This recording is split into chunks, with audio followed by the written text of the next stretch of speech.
Hi guys, welcome back to another episode. You're watching Amara's Kitchen. Thank you guys for tuning in today.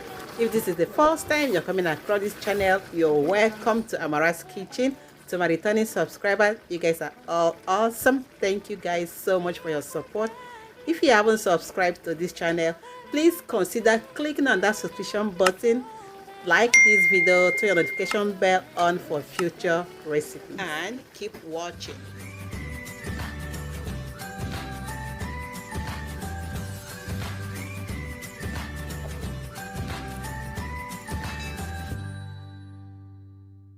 So guys, today we'll be making delicious egusi soup.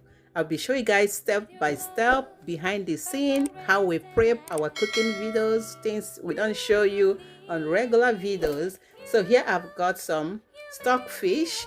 I'll go ahead and break this up as much as I can and wash them up in a hot water to remove all these numbers. I don't know why they have these numbers. I think it's for like pricing purpose. In Nigeria, when you go to all those places, they say stockfish, you see numbers on all the stockfish they have there. So I think they put those numbers for pricing. They have numbers. They tell you this number is this price and that number is that price, that kind of a thing. I don't know if you get my gist, right? So guys, I'll continue washing this stockfish, break up inside. Sometimes when your stockfish have been sitting for so long, they start having these little ants inside that is coming to eat up the stockfish. So I make sure I wash and remove every single thing that I do not need in my soup. Take them out. They have to go. So I wash my stockfish until they are very clean and ready to go. I will rinse them up with clean water, rinse them very well until I'm well satisfied with the look. Okay, I'll place them all in my pressure cooker. This pressure cooker is a lifesaver for me. It saves me a whole lot of time once I'm ready to cook. Okay, so there's also a video I made how to prep my meat and stockfish for easy cooking time or lesser cooking time. So I'll go ahead and put the pressure cooker on. I'm gonna be doing like about 6 minutes. So you put the pressure cooker based on how tender you want your stockfish to be. So I set it on 6 minutes for now. While it's cooking, doing its business, here is the meat that I'll be using. So I'm cooking small soup, not really that big soup. Yeah, soup that will be lasting for like maybe 3 days or so.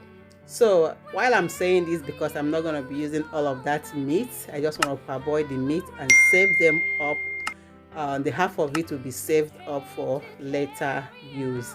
So I'll go ahead and cut up all the meat, wash them, put them inside the pot.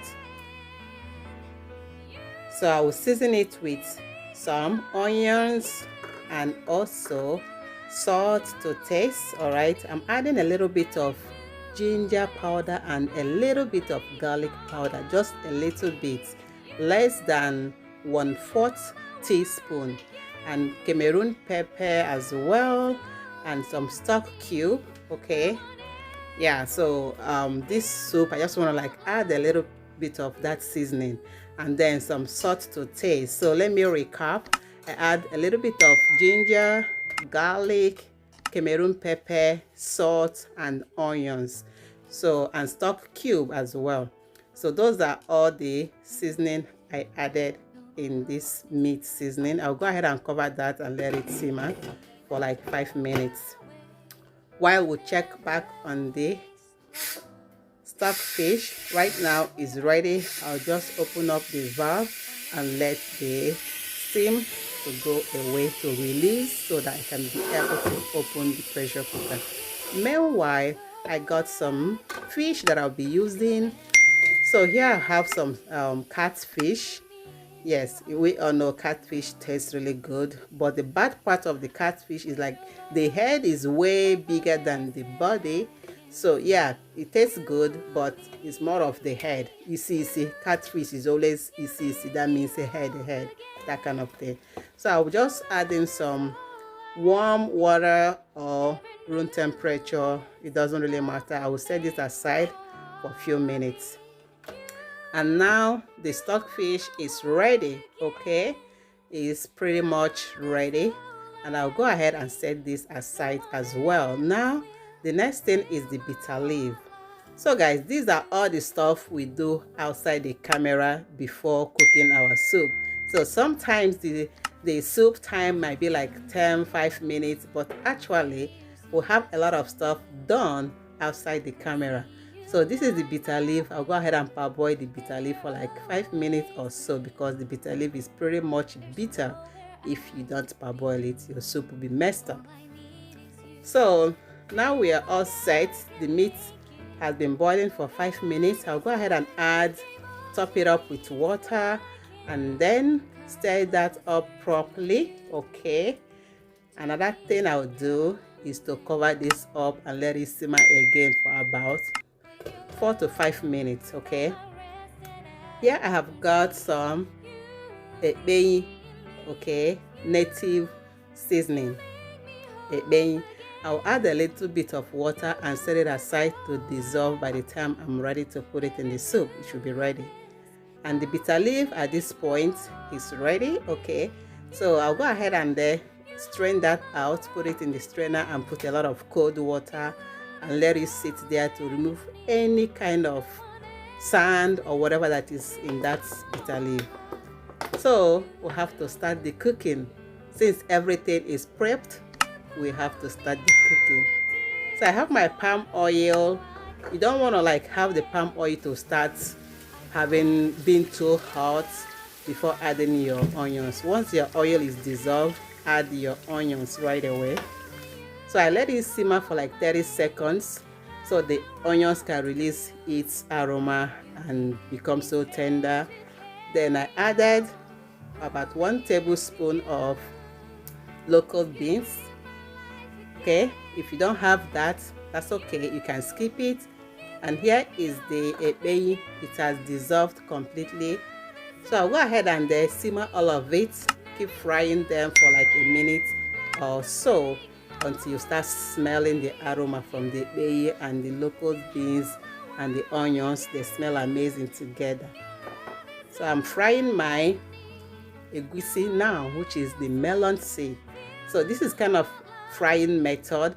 There are so many ways you can make your melon seed or melon soup. Okay, melon soup known as egusi soup. There are so many methods you can use to prepare this soup, but this one I'm showing to you guys is frying method, how I fry my egusi soup. So after frying for like 3 to 5 minutes, yeah, you have to fry your egusi properly. Then I added the cow meat, or the meat that I steamed up. So I divided the meat into 2. Like I told you guys, all the meat that I was parboiling, I did not use all of it because I'm making just a little soup. And also the stockfish, I also divided it into 2 because I am not making big soup, just a little soup. As you can see, the pot that I'm using is quite small, it's not that big. So I divided everything into 2 in a little container. I'll show you guys what it looks like. So this is the container. I divided the stockfish and the meat inside there. I will go ahead and get a lid. I'm using a container that has cover. It must have a cover so you can put them in your freezer. Okay, so that's it. And I'll go ahead and add the fish, the catfish. I debone them. Of course, I don't remove the head, because if you remove the head of catfish, the fish is finished. There's nothing left in it anymore. So what I do is always to remove the bones, and I will leave every other part of it inside the soup. Okay, make sure you debone. So make sure you debone all your catfish. They have a lot of bones. So I'm adding some stock cube. So add any stock cube of choice. I'm adding some crayfish. Then I'll go ahead and add a little bit of the stockfish water that I did not add yet. So add a little bit of the stockfish, and also saved some. I added some with the one that I saved up. I added some there. Okay, so whenever I'm using that, I'll still have the taste of the stockfish in it.